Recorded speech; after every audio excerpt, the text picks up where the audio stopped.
Good morning and welcome to Zunguka TV. I'm saying morning because this is the time that we're shooting this particular interview. Just to remind you before we get right into our interview that the location for this particular interview is at Bold Africa Studios, which is located at Total Energies opposite Safari Park. And the sponsors for this particular interview or show is Zunguka Africa Safaris. Remember to book your holidays with Zunguka Africa Safaris. They have the Lipa Pole Pole option, and this bookings can be done whether you're an individual, whether it's corporate, whether it's family. Start saving, start booking for those December holidays, October holidays. Mashujaa is almost around the corner, so book your holidays with Zunguka Africa Safaris. Remember to follow us on our social media platforms, that is at zungukatv.ke across all social media platforms. Comment, like, subscribe, and share. And if you have anything or any question for our guests, or you have anyone in particular that you'd want to see on this set, you can also leave it at the comment section. My name is Angelis Atandi. You can find me on social media at Angelis_Atandi across all social media platforms. Today we are having Kimani Mbugua on set. You've probably heard of his story, and if you've not heard of his story, then today you're going to be listening to his journey. It's a very inspiring story that is going to empower most of you today. Let's get right into it. Good morning, Kimani. Good morning. That was very good. That's very good. You're a natural. You're a natural. Thank you so much. Thank you. I told you before we started shooting that I've watched you since I was in high school. So yes, it's like a mentor-student kind of interview today. Which makes me a bit self-conscious because I feel a bit old when you say that. Oh, no? Yeah. I was just in high school the other day. So just feel young. Yeah. Feel young. I think I've accepted myself. As a Gen Z, yeah, you should be proud. I was thrown by millennials. Many Gen Z and Oko. You should feel proud that you actually meet people that say, "Oh, I've watched you and I'm following in your footsteps." And such. It makes me happy. It makes me happy to hear that I inspired somebody. You know, it's not often you get to see the results of your work, but I have been blessed enough to see many people and many young people come to me and say, you are an inspiration, and I don't take it for granted. Yeah. Welcome to Zunguka TV. Thank you. It's a beautiful logo and a beautiful color. Thank you. Thank you. Let's start with your childhood. Perhaps people who are hearing Kimani Mbugua for the first time, although I doubt if there's somebody who's hearing Kimani Mbugua for the first time today. There could be. There's always that one person. There's always that one person who was never watching good stuff on TV, clearly. Because if they're watching good stuff, then they've heard of the name Kimani Mbugua. It's hard not to mention entertainment shows and not say Kimani Mbugua somewhere in the line. So let's take a look at where you grew up, a little bit about Kimani Mbugua as we start off. I was born in Thika. I was born in Thika Level 5 Hospital on the 18th of February, 1996. Yes. I love to say that because my mom told me it was 9 p.m. She was very particular. She was very particular. It was 9 p.m., yes. And yes, I was born in Thika. Grew up partly in Kitui for my parents. My dad used to be a teacher that time, so he used to work in Kitui. That's why you're so eloquent. Yes, because my dad was a teacher. He was an English math teacher, so I always had books. And by the way, I should put, these are not real books. You know, you can be confused. I was duped into thinking that these are real books. Speaking of books, but anyway, my dad was an English math teacher, and so I was brought up partly in Kitui. Was in Kitui SDA Primary. That's where he used to teach. So I grew up. Part of my childhood was in Kitui, and then they moved back. My parents moved back to Moranga at some point, and I was raised in Moranga for about 10 years. Then we came back to Thika, my hometown, where I was born. And yes, this was until when I went to high school. That's when we moved back to Thika. But so my childhood, I've grown up in Moranga and Thika, part of it. I was a very weird child. Weird in what aspect? I was a very weird child in that I didn't have friends. I did not have friends. You're an introvert. I'm an ambivert. I'm somewhere in the middle between an extrovert and an introvert. I'm not so introverted that I like spending most of my time alone. I'm somewhere in the middle. I like only so much attention from people. And so that's how I was as a child. I never got to make a lot of friends. because my parents had a bit of a difficult relationship, so I kept being moved from one place to another growing up, and it made me not have very stable childhood friends, and I think that's a skill that I'm still learning, to how to have and how to keep friends, because I admire people who have childhood friends. Most of my friendships have felt so transient and brief, because I meet people at a certain place of work, they become friends or they become colleagues, and then when I move to another place of work or another thing, or I move on to another phase of my life, everybody gets left behind, and I get new friends. And something I've gotten used to since when I was a child. And I don't think it's necessarily good, but but it's also true that it left me, kind of being okay with not having those permanent friends in your life. So that was a bit of me growing up. Yes.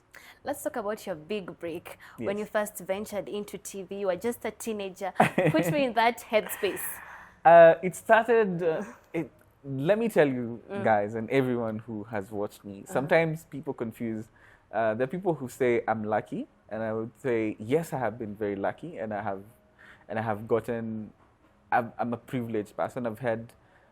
I've worked in places where people dream of working, and I appreciate that that there's a natural talent that is God-given that put me ahead of some people. But also, I have worked really hard. For me to get my first break, my first big introduction to the public was in 2015. In 2015, I was in university. I was in Moi University. And back at the radio, I used to produce for many people. I used to produce many shows, or a couple of shows on the university radio. That's Moi University Radio. And I happened to be one of those people who were constantly there, constantly helping other people produce their shows. Because the station would close at around 5 p.m. I would sometimes record shows during the day, and the shows would play during the night.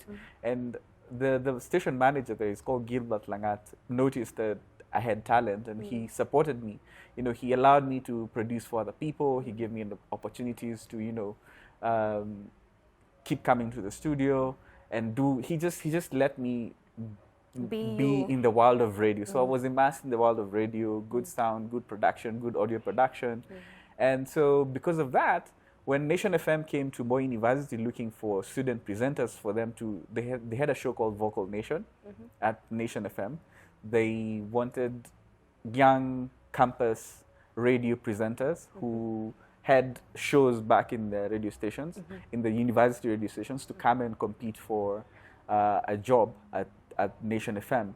And I happened to be one of those people who were very active on radio, so it was only natural for them to just decide, okay, Kimani, go represent us at the competition. And that's how I got my first big break into national radio.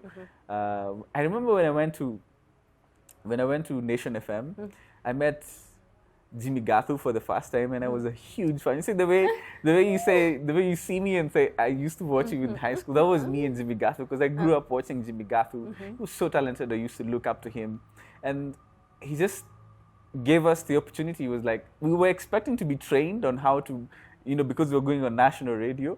But then I remember he was like, "There's a station. You guys go break a leg." Do what you want. And I remember I hadn't learned how to operate a big station deck, because our small station back in uni was, we had a small mixer. So it was a bit different from the big mixer in the big radio stations.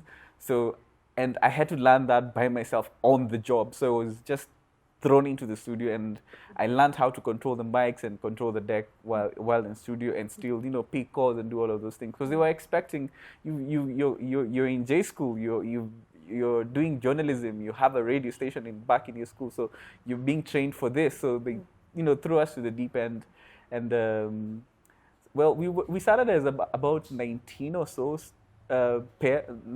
students. Not everybody was interested in that, but I was particularly interested in radio and doing radio long term. But unfortunately, after some time, Nation closed down its radio station. They had to close down their radio stations. They weren't making much money. It was during the wave of advertisers are not coming to radio anymore. Is radio dying, or it was just a phase at a difficult time for mainstream media, and they closed down their radio stations. So after they closed down, I had to go back to school. But then after that, I came back.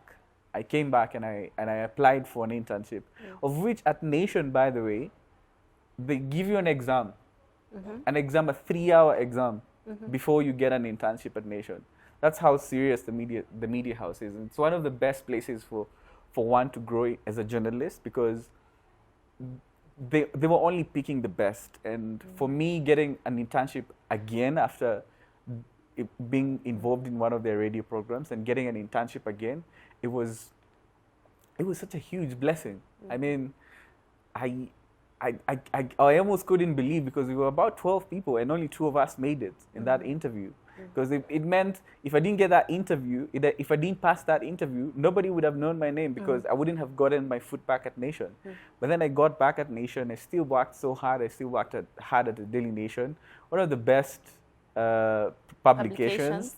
Because I actually do this, and I said I will say this because journalism as a profession is a very noble profession, and everybody should support a good journalism wherever it's being done. I actually still today, I buy a newspaper almost every day, because I know supporting good journalism is an essential part of the growth of any democracy anywhere in the world. Because without good journalism, democracies are going to die. And so, yeah, that's where I began my career at Nation, and I was trained. I was given different roles. I started being a digital producer, doing digital videos, whatever you know. And I tell Gen Z and the younger generation, when you're getting to the job market, don't ask for how much money they're going to pay you. Ask for how much work you're going to do, because that's when you're young and you're in your 20s, you're 19, 20, 21, 22, 23, 24, 25, work as hard as possible. Take those jobs. Don't ask about money. If there's an opportunity for you to work and harness your skills, become better at something, go do that.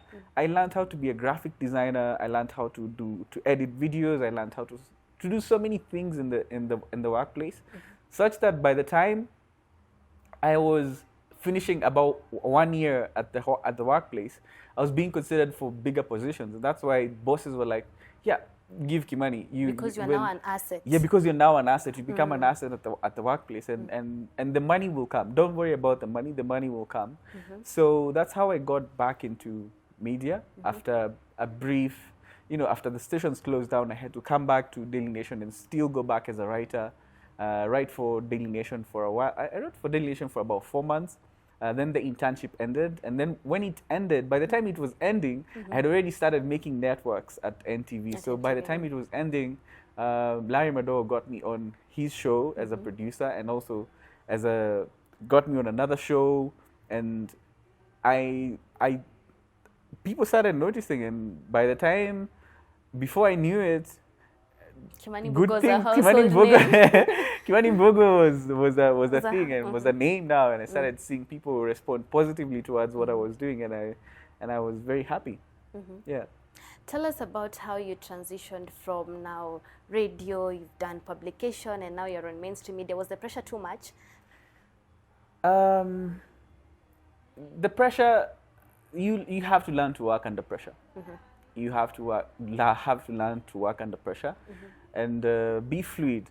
I think I was talking to Renee Ngamao sometime back in I think this was 2017, 2018, around then, and she's one of those people who encouraged me to be fluid, to live like a liquid, like always adapt to your environment. When you're living fluidly, you're not rigid, because rigid things are easy to break. You can't break water.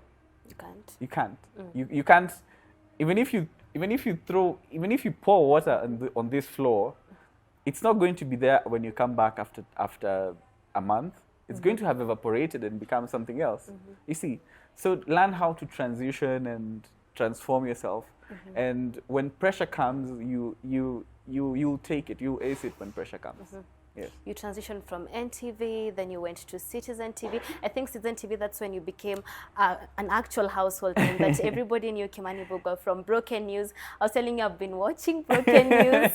Broken News! Yeah, Broken News was the biggest thing in Kenya in terms of entertainment at that point, and you were the one who was doing all of these things, and you were so young. You just came into the industry, and you were here just because of your sheer hard work, and most people actually thought it was just by luck that he got this job, but people now are actually getting to see that it was such a growth process for you. It didn't just come by chance. You had to like really work hard for it. Then you disappeared. What happened? Yes. Let me just say something about that. I have diaries. Dating is back as 2015, before the opportunity at Nation FM came, where I sat down and literally planned my future. I sat down and said, what skills do I have? I'm a good presenter, I'm a good video editor, I'm a good audio editor, I'm a good graphic designer. I have taught myself graphics design. I could do, that time I could take small jobs like designing logos or doing small motion graphics. And I sat down and planned my life. You made like a vision board. Yes, I had a vision board in my diaries, and when people thought that I was just lucky, I can tell you nothing happens by luck. If you see a good thing, like for example, this studio that we're in today, this was once in somebody's head. Yeah. You see, before this building was here, there used to be, this was empty land, by the way, where we are right now. It's opposite Safari Park. This was empty land, and I can remember I have seen this place come from empty land to what it is right now, and it was once in somebody's head, a vision. I want to create a space where there will be a petrol station and a place where we can have offices, and it's somebody who sat down and planned and worked so hard at it, and it succeeded. So when you see something good, when you see something that you admire and something that you love, it is very rare that it has just happened haphazardly. It is something that is planned, yes. And to what the second part of your question about disappearing, as nothing could have prepared me for what was coming. Not even, I feel like God was just holding it back so that he can hit me in the face with it and be like, make me more resilient, because in 2020, I wasn't... That was during COVID? Yeah, this is just before COVID, just before COVID. Actually, on the day COVID was announced, this is 13th March of 2020, right? 2020. It was 13th March. It was on a Friday. It was early 2020. Yeah, early 2020. Yeah. So in early 2020, I on one afternoon when I was driving home with my then fiance, I happened to have an acute psychotic episode, which was triggered by smoking a blunt of weed. I'm not a stoner. I can't describe myself as a stoner. Weed is something that, I was just experimenting with weed, just like anybody else, any young person who's like, yeah, I want to do some weed and see how I feel. So I wasn't a stoner, but I just happened to try weed on that particular day, and things went haywire for me. I feel that was the moment that all that I had built, like that was the moment that jeopardized everything that I had built in my career. That I think about a quarter of a blunt of weed, and it threw me into something that nothing could have prepared me for. But looking back, I'm more gracious with myself because I realized that I had an underlying condition that I didn't know about. That for me to get to a point of healing and a point of normalcy again, I had to go through what I had to go through. I had to go through that deep of, going into hospital and having acute psychotic episodes, delusions, and everything that came with bipolar. So at the time, I didn't know that I had bipolar, but the symptoms were there. Everybody around me was confused because... What were some of the symptoms that you had? I was screaming and yelling and saying things that I don't remember or understand, and being so aggressive and so, just just hallucinate, just completely losing it, becoming so insane that you don't know where you are, or either you know where you are, but you're not well adjusted to reality. You're living in this delusional world, and so many delusions came with that. And it was a painful time. It was a painful thing for it to happen to me, because I can look back and say, why me? But then again, at this point, I've learned that it was supposed to happen. Because when you have bipolar, everybody who has bipolar has the onset story. It's called the onset story. This is when it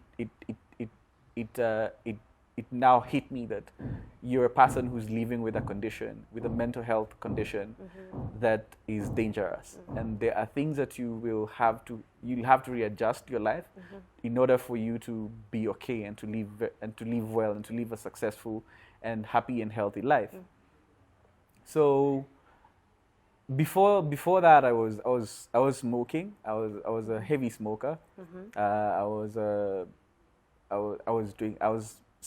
also drinking so much, and I also chewed mogoka, and this is at RMS or after RMS? This is still at RMS, because when I happened to settle in early with, because for me the big money started coming in when I was around 22. So I settled down. I had a house of my own. I had a car. I was on my way towards building a family. Life was actually good for me. But then doing drugs is something that I didn't know, or any kind of drug it's something that I didn't know I had to give up completely, because I hadn't gained full understanding of the condition I was living with. It took 13 admissions to psych ward for me to finally get to the point where I was like, yeah, you see, it's the drugs. And you cannot do them anymore. And when you take your meds consistently, you become sane and you have a happy life. And so for me, things just happened.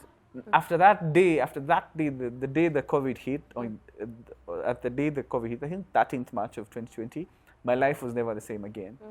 That night I was screaming and yelling and saying things to my fiancée she couldn't understand. The night was long. I was hallucinating. I was feeling like you're in this world where you're seeing things constantly.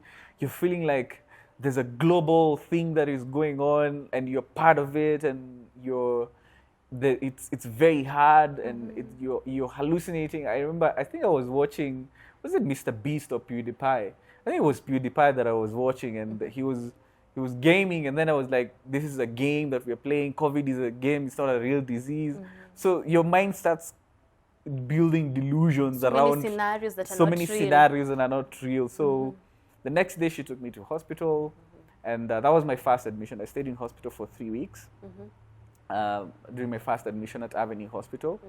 I left Avenue Hospital after 3 weeks, and then after that, I went back home and I went back to smoking weed. I was like, it's the weed that's giving me this kind of... And let me tell you something. When you see somebody who's crazy, it's not always that they're suffering. The ecstasy is so high. Like you're feeling good about yourself, because you're even though you're neglecting yourself. You're not showering. You're wearing torn clothes. You're wearing dirty clothes, and you don't look neat or whatever. Inside of your head, you're okay. You're feeling okay. It's only that everybody else can see that you're not okay. Everyone else is seeing a problem, but you're not seeing the problem. You're not seeing the problem, and that's where insanity now comes in. So for me, I thought weed was supposed to be. It was showing me all of these great things, and I still went back to smoking weed. So at after this point, that, you can say that you were addicted to smoking weed. I wasn't exactly addicted. I loved the way. The after feeling. I loved the way weed made me feel. So yes, I was dependent on it. Dependent. Not addicted, because I don't think there are days I could go without smoking weed for a very long time. Because when I smoke a blunt, sometimes it would go for like almost a week without me needing another blunt to get you to this high. Because you see, bipolar gives you a high that is, I think, other drug addicts are sometimes, this is a bit of a toxic thing to say, but some other drug addicts who do not have bipolar wish they had bipolar, because bipolar is a high by itself. So it's like you're high on life, because bipolar gives you, it used, and this is what I'm learning to do, is use bipolar for the good. Because it makes your brain creative. Like your brain is processing things very fast, and if you use it very well, you're going to yield some good results. So I kept smoking weed. I went back to Avenue again. So this is second admission? The second time, the second admission. The third admission, I was taken to Bustani. There's a I think, I don't know if it is the same people. There's a hospital called Bustani in Lavington. They took me there. My parents took me there, and I remember I stayed there for like only 2 days or a day. I don't even think I went there for more than 2 days, because now my mom suggested that I be taken to Chiromo. I was taken to Chiromo, Chiromo Lane Medical Center. I mean, then after that, after Chiromo Lane, I went to Mathare now. They were like, no, I went to Kenyatta, and the doctors at Kenyatta suggested, why don't you go to Mathare? It's a specialist hospital, and it's government. You have good access to, you have good access to specialists who are going to give you a proper diagnosis there. And I was taken to Mathare, and yes, now that was around June of 2020. So I was admitted how many times? Avenue twice, Bustani, then Chiromo Lane, then Kenyatta. Then now Mathare. 5 times. I was admitted 5 times in a period of 6 months. And after the 6 months now, after going to Mathare, now the pendulum of bipolar now swung towards depression. Because bipolar 1, I have bipolar 1, which mostly tends to go towards mania, and you're always hyperactive, and I mean more happier than most people. Then the pendulum swung back to depression.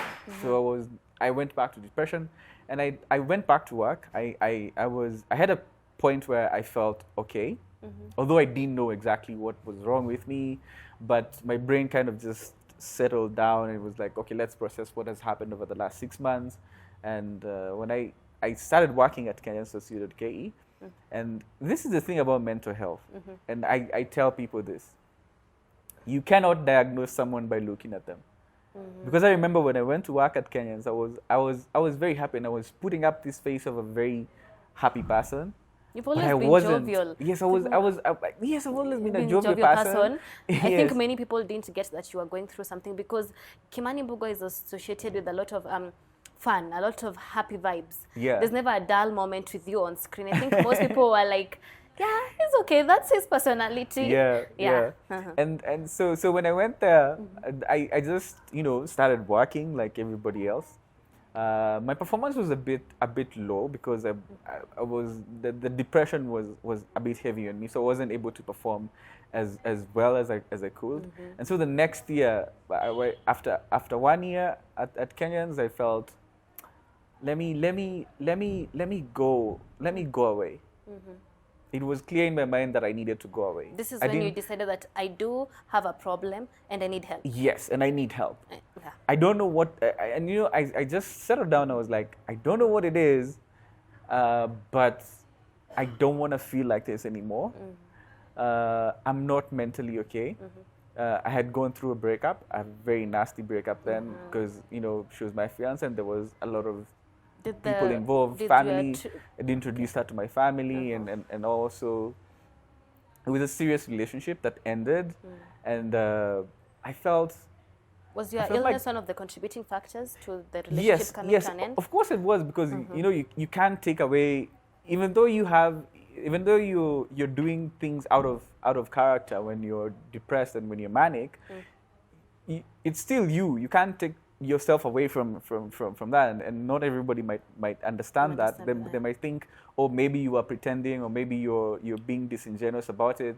But anyway, the relationship ended, and I felt I wasn't going to make it at work if I continued with working in that condition. So because you are losing a lot more than what you're actually gaining. I was losing a lot than gaining, and I felt, let me go out there.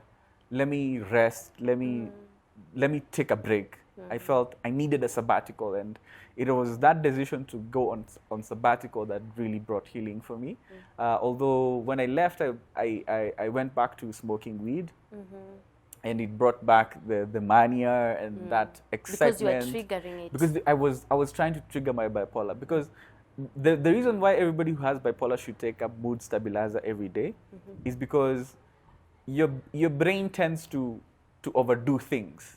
You know, you tend to on the happy side of things. You tend to be, you know, extra happy, spending extra. On the high side of life, you're on steroids on the high side of life, and sometimes that can be a precursor to very deep and bad lows, because the higher you go, the more the body will need now to come back and recover. So the reason why we should take a mood stabilizer every day is for you to have a stable mood and stay in good shape. And so for me, when I went back to smoking weed, when I left Kenyans and decided to take a break, it was a decision that I made because I felt, there's something I felt in 2020 that I feel like I should revisit. And it's through revisiting that I admitted to Mathare, because I became manic. I started thinking, the delusion started coming, seeing yourself as God, or feeling like you're powerful, feeling like you're being charged by electricity, or just so many things, so many confusing things, or feeling like a certain person is your girlfriend, well, they are not. And so it just came with the illness. And after that, after leaving Kenyans, this is September of 2021. That's when I left Kenyans, and from then, this is 2 years ago now. I think I was admitted how many times after that? I was admitted 7 times to Mathare after that, because I kept going out. So this is 13 times now, admission? Yes, 13 times in total. 7 plus the 5. Yes, 7 plus the 5, that's 13. That's 12 for that, 8 times. 8 times? Yes, 8 times. After leaving Kenya, I was admitted to hospital 8 times. Because I left, when I left in September, I went back to smoking weed in November of 2021. I stayed in November and December. I left on January 3rd of 2022. That is, 2022 is last year. Then after that, I went back in August of last year, stayed for 3 months until October, then was admitted again in November. Still the same. Going back to my triggers, weed is my trigger. So you've been in and out of hospital for the past 2 years? Yeah, in and out of hospital for the last 2 years. I have missed out on so many things. I didn't even have a phone because I thought I don't need a phone, because this is how entertaining that world is when you're manic. You don't even need a phone. You don't even feel like you need a phone. I remember my dad bought me a small phone. I was like, I don't need a phone, Dad. And my mind is you feel so superior. Yeah, you feel so superior. You feel like you're absorbing knowledge and information in many other ways, of which I feel like it's also true in some way, because I read a lot. I was reading a lot. I was reading a lot of books, and every time I read a business book, I would now think about it and just go out and try and apply that knowledge that I had learned. I was journaling a lot, trying to understand what is going on with me. I have journals this size, and that is one of the things that I'm going to be encouraging people, even in my upcoming project. You can journal your way out of mental health. One of the biggest remedies for any mental health issue is journaling. And journaling, writing down your thoughts. How do I feel today? I woke up today, and sometimes you don't always feel like journaling. You wake up and be like, I have nothing to say. In those moments, it means you have journaled enough, and it's not necessarily a bad thing. It's like that if you have been journaling, that is. But if you haven't ever journaled, I would encourage people. I'm encouraging people, journal. Get a notebook, get a diary, start writing. If you feel that you're not okay, if you feel you wake up in the morning and you're more tired than even the way you went to bed last night, start journaling. Start identifying those thoughts that keep recurring in your mind. That it works like magic. It works like magic because that's the way that was my way out of mental illness, and that was my way out of bipolar. Because the moment I sat down and started looking back at my journals, I started noticing a pattern. This is what you believed then.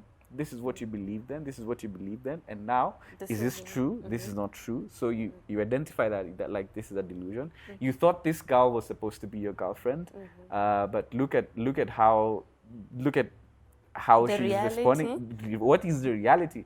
Reality is if you call her, she's blocked you. So cancel that out. That's a delusion. And then you go to the next thing. Somehow you believe that your parents are not your real parents. Okay, so who do you think are your real parents? And if they were your real parents, would they be letting you suffer like the way you're suffering? No, so that's a delusion. Cancel that out. So you can only know how to get out of these delusions if you're journaling and taking down your thoughts and writing down your thoughts. It's hard. It takes a lot of hard work, but it's also the only way that you're going to get yourself out of deep mental health issues like depression. Depression is hard to get out of.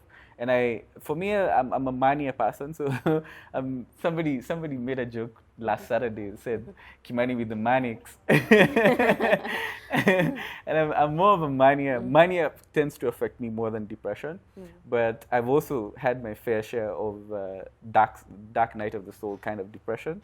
And the only way you get out of that is never stop writing. Journal every day.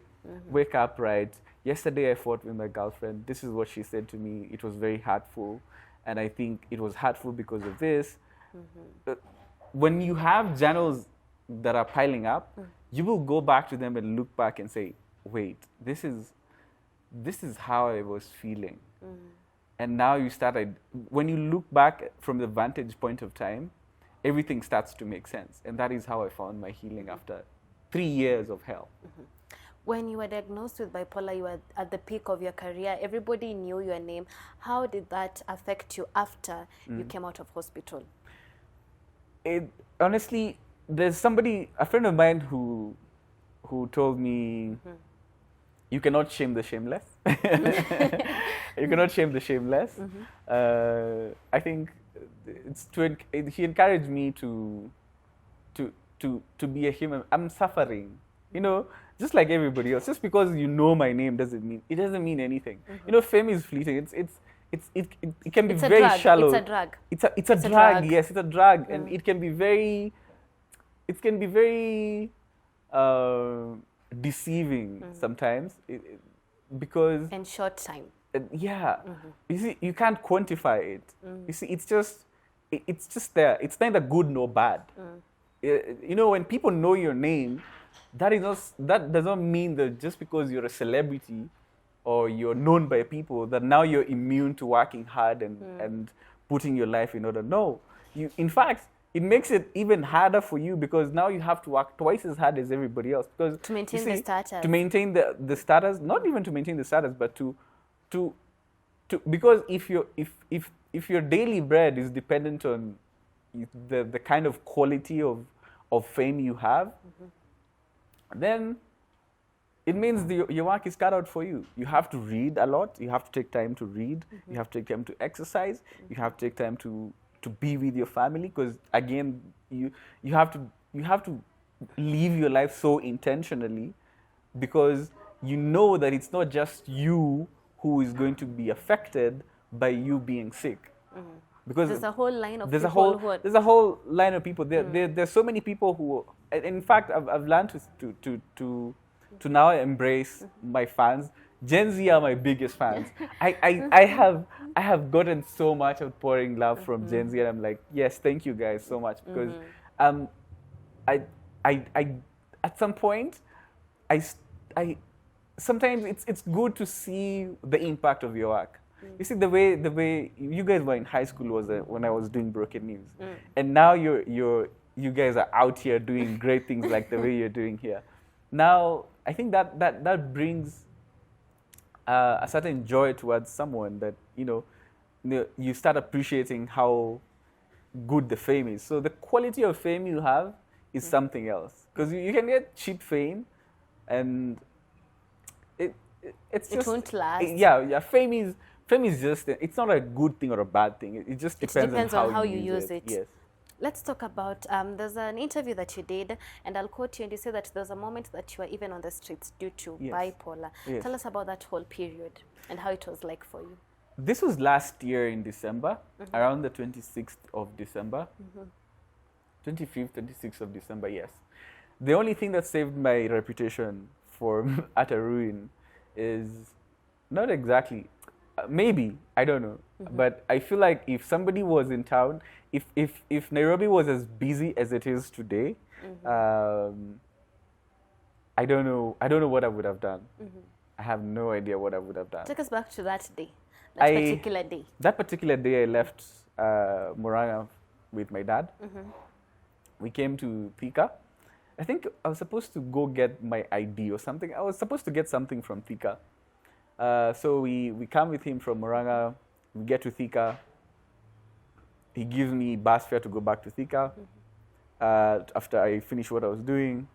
And immediately we separate with him. He goes to his errands and I go to mine. The moment we parted, I was like, yes, definitely headed to Nairobi and definitely smoking weed. And I can tell you, when I smoked that blunt of weed, it was somewhere in Gara. I used to buy weed in Nairobi somewhere in Gara.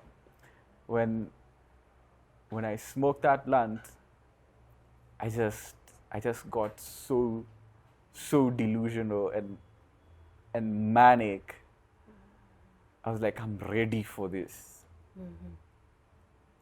You are? That's the last thing I remember. Feeling like this electricity charge getting into me. The next thing I remember, I was naked. You see where Guru Nanak Hospital is? That's where I realized that I was naked. I was on the other side of the road, on the Professor Garibathai side of the road. I was running along that service line there, butt naked, no clothes, no socks, no shoes, nothing. Butt naked. I think after that, because somebody gave me clothes.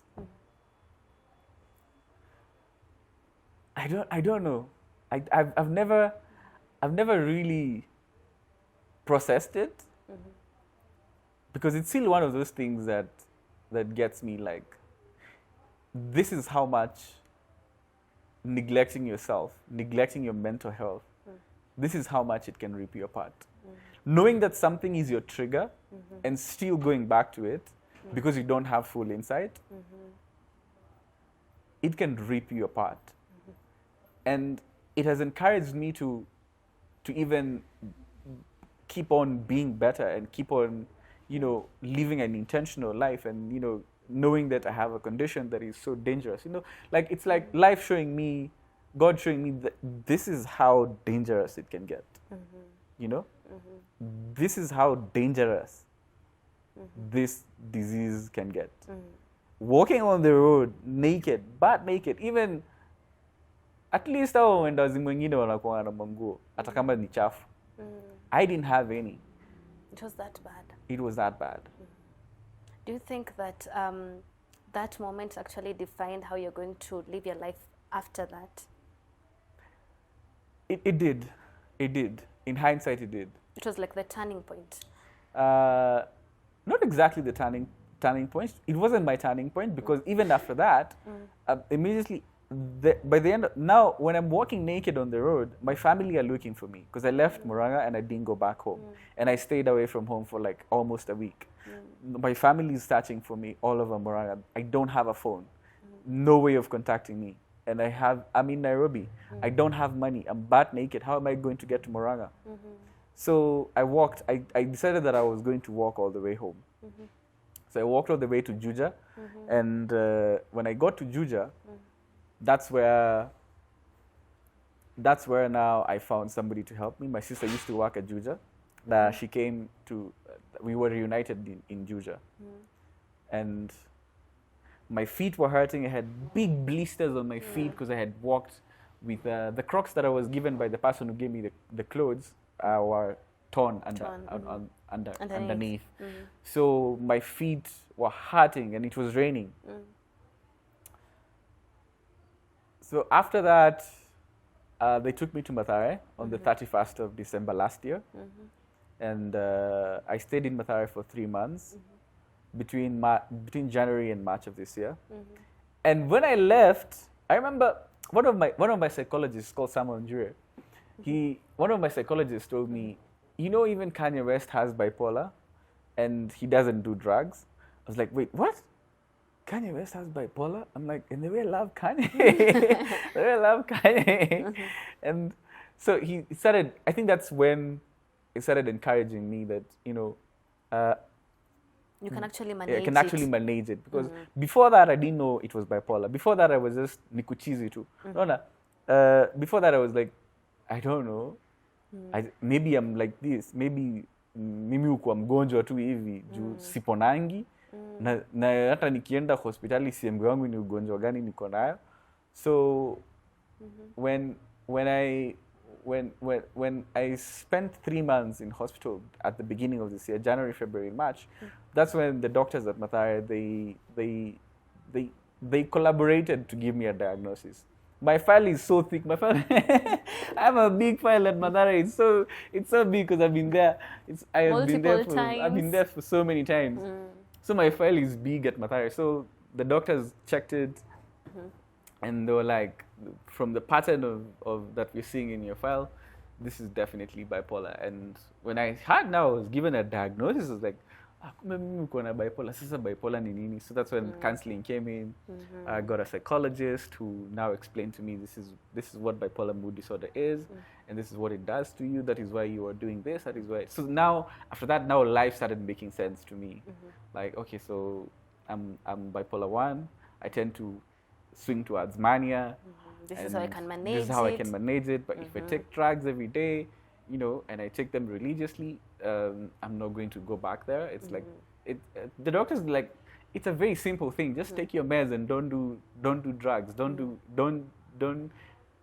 give your body any of its triggers, any of the triggers that trigger you towards the mania. And like understanding that was so enlightening. Although I was in denial. I was a bit in denial after that because when I left, I still came back. But then I was like, maybe weed can help me cure the bipolar because it's can help me heal. It can help me heal. But the doctors were like, no, boy, drugs for you. Boy, no drugs for you. No cigarettes, no alcohol. No nothing. Just take your medication. Just take your medication and eat food. And eat food and fruits and sleep. So after accepting myself as a person who's living with a serious condition, I mean, now that's when I went back to my senses. Like, I haven't had a girlfriend in the last 2 years. Life has really moved on. What am I move on? The media has changed. The media has changed. When I get on social media, I cannot understand the memes. It's gonna take me some time to understand. It's a whole transition. It's a whole process. A lot has happened. A lot 3 years is a long time. 3 years is a long time. There's a viral video that you made that actually brought you back to the limelight. Yes. And people are like, Kimani Mbugua, where did he go? This is Kimani Mbugua right now. And you got help from German-based Kenyan TikToker, Nyako, who contributed. And oh, Nyako. What will I ever do to that woman? Nyako is a brand. Yeah, she's an influencer. She's a force. She's a force.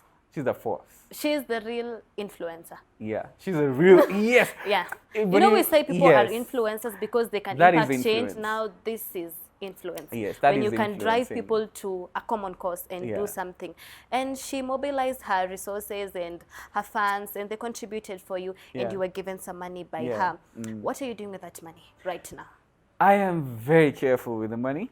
For me, it was one of those things where I sat down and told myself, Kimani, you see, people still love you. You needed that You needed to because to hear Kenyans really showed people up, say, and yes. they showed up. Kenyans really showed up, and I'm like, this is your ticket out of your current problems.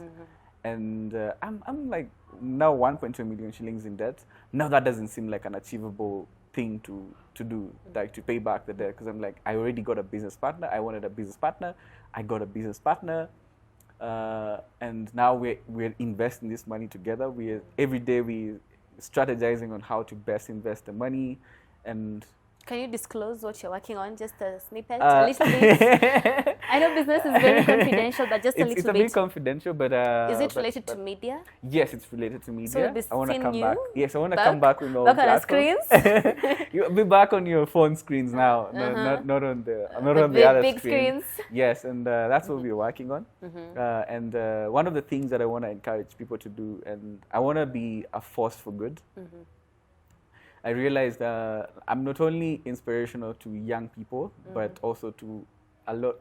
You know, let me tell you something, and this is something that young people should learn.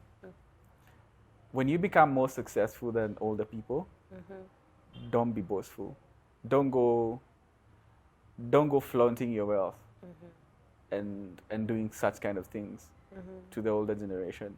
Because in fact, that's a mistake that I've seen young people do, and the older people in my life who are in my life, and that's what I've learned from them, is to be humble, because this is where young men go wrong.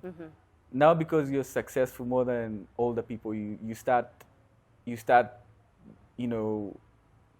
being rude, and you're kind of like, I'm more successful than you. What can you tell me? Just stay humble, because it takes. There's a. Yesterday when I was in town, there's two ladies I met in town, who told me. So one of them, actually, two of them told me, okay, I think no. It wasn't the two ladies. It was a guy. It was a guy, and he was an older guy. And he told me, Kimani, you're an icon. Did you know how beautiful that felt with me? Because I felt that is such a high compliment coming from somebody who's older than you. They're telling you, you're doing the right thing. And I don't want to stop there. I want to impact the lives of young people. I want to help them grow. I've realized that I am very privileged, and I don't want to abuse this position of privilege. So even the money that was contributed to me, not everybody will come out and say that they have problems and they have people raise over $500,000 for them. So for me, it's like, I have this money and I'm going to invest it well, and you're going to see the results. You're going to see where this money is. I can't say so much at this point, because but you have something coming up. Yes, it's in the pipeline. But it's not going to take more than a month. I can assure you that. So keep following this story. It's not the end of the story for Kimani Mbugua. It's the rebirth. It's a rebirth of Kimani Mbugua, building back for Kimani Mbugua, and keep watching this space. There's so many youths out there who are using drugs. Yes. Some who are suffering from bipolar and they don't know about it. And some who are just doing things so that they can get the fame that you've talked about. What are your key words of advice for such people? First of all, if you're looking for fame, then that should tell you that you're doing the wrong thing. You don't look for fame. The best kind of fame comes from people approving of what you're doing. Do something good. Chema chajuza. Let it go. Take that advice. Chema chajuza. Don't seek for cheap publicity, because it will come out and people will know. By this, Kenyans are informed. You can't just BS your way with Kenyans. Kenyans are informed. They'll know this one is just seeking for attention, or they will know this one genuinely needs help. Or it will come out. So don't go looking for cheap fame. I know it's very attractive and it's very luring, but don't do it. If you have to remove your clothes for you to get that attention, I think take care of your mental health. Take care of your mental health. Mental health nowadays is very important. Yeah, and even those young people who are still hooked on drugs, sniffing something, smoking something, drinking something, chewing something. I hope you find. My heart goes out to you because it's not your fault. You don't be too hard on yourself. Don't be too hard on yourself because life is hard. Life is hard, and that's why people do such things. I mean, what can I say? It's only now. This is the 3rd month of me being free of drugs, and I'm like, the difference it has made the last 2 months not doing drugs is so much that I'm like, this is what drugs do to you. I can't. It's sad. It's sad because you see, it takes a lot away from you. It takes a lot away from you, and when you're on this other side, that's when you get to see what's happening there. That you wasted a lot of time. Focusing on something that is not so important. Yes, and it also takes your money because it's not free. Drugs are not free. Not free. And imagine you're paying for something that's going to destroy you. My heart goes out to you. I hope you find healing. I hope you find healing. That's why I came up with a project where I'm encouraging young people to journal. You'll see that once we launch the new project. We will be very big on self-improvement and self-help, so that young people here in Kenya can become more resilient. Because as we grow older, you'll need to grow a thick skin. Know when to respond to something and know when not to respond, and grow emotionally as well as because physically. Because not every action deserves a reaction from you. Exactly, and that the platform we are coming up with will be a home for all, focused on Gen Z because millennials kicked me out of their club, and Gen Z were like, yes, just come. Just come. Very accommodative. You're very accommodative. You're like, and you're the guy. Yeah, we've been. Just come. So this is me telling millennials ni sawa tu. Kama mlinikataa. Yeah, I've moved on.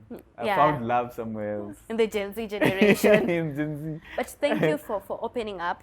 Because I think that was the first step to healing, actually telling people that I do have a problem and I've accepted it. Now I need help to recover from this. Yes. So here at Zunguka TV, we have this culture where we play games. Okay. And today we're going to be having riddles. Yes. And I already told you about my reservations about this game. Yeah. But we'll play it either way. Let's play. So I think there are 12, so we'll each get 6. Here's a trick. Don't be afraid of failure. Be afraid of not participating or trying. Okay. Yes. Okay, I'll take that home. So we're going to randomly just pick 6. Okay, 6. Yeah, 6. I pick 6. Yeah, you pick 6, I pick 6. Okay, 1, 2, 3, 4, 5, 6. So I guess, yeah. Okay. So who goes first? You or me? Ladies first. Okay. I'm not an animal. What gets wet while drying? What gets wet while drying? Yeah. Allah? Soil? No. I have no idea. No, the answer is so cheap. What's the answer? I have no idea. I should tell you, you thought you were poor in this. You're worse? I am worse. A towel. What gets wet? While drying. While drying. Because you use it to dry yourself, then eventually it will get wet. See? Yeah. This game is never fair. Okay. Then you go next. Let's see. What can you break even if you never pick it up or touch it? What can you break? What can you break even if you never pick it up or touch it?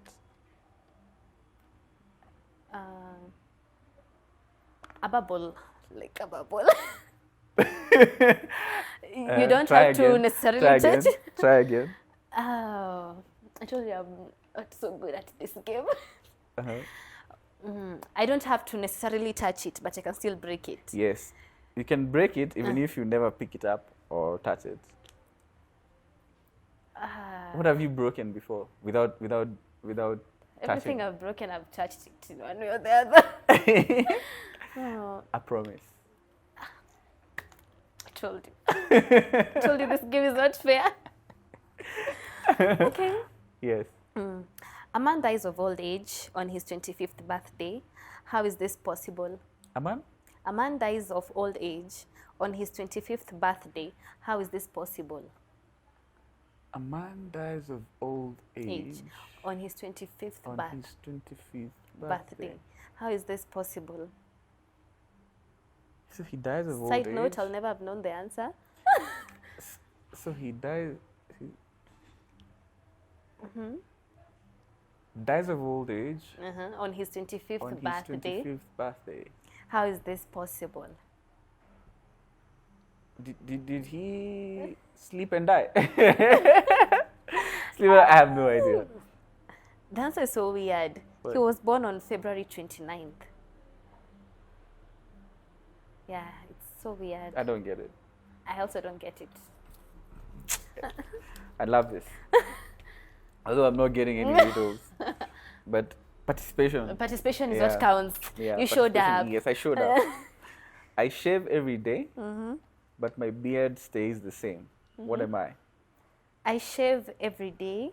But my beard stays. I shave every day, but my beard stays the same. So you don't shave the beard, so the beard is left. Because if you shave every day, but the beard stays the same, meaning you're not shaving off the beard. What am I? I don't want to say that. Angelis, you can do this. Stop! You're making it worse. A barber. Okay. What can you keep after giving to someone? What can you keep after giving to someone? I promise. Okay, something similar to that. Almost. What can you keep after giving to someone?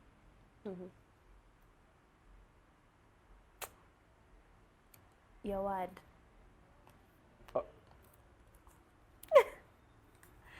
Who wrote this? It's Gladwell, by the way. Who wrote this? Eish. Okay. What question can you never answer yes to?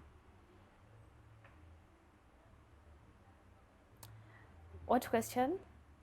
What question can you never answer yes to? So the answer is a Hey, question. yeah. The answer is actually a question. Yes. Can you shoot me? I can never say yes to that. You're close. I'm close. You're headed It's in in the the right line of direction. death. Yeah, in that direction. Of death. Yes, Because yes, shooting is yes. Can you kill me? Try harder. One last time. The line of death. Yes. Cousins of death. Cousins of death. Yeah. Can you bury me? I don't know the answer. Are you asleep yet? Ah, You can never answer yes to that question. you can't. It can never No, be yes. It can never be yes. Yeah. This is very creative. I love it, though I don't get it. Why is Europe like a frying pan? Why is Europe like a frying pan?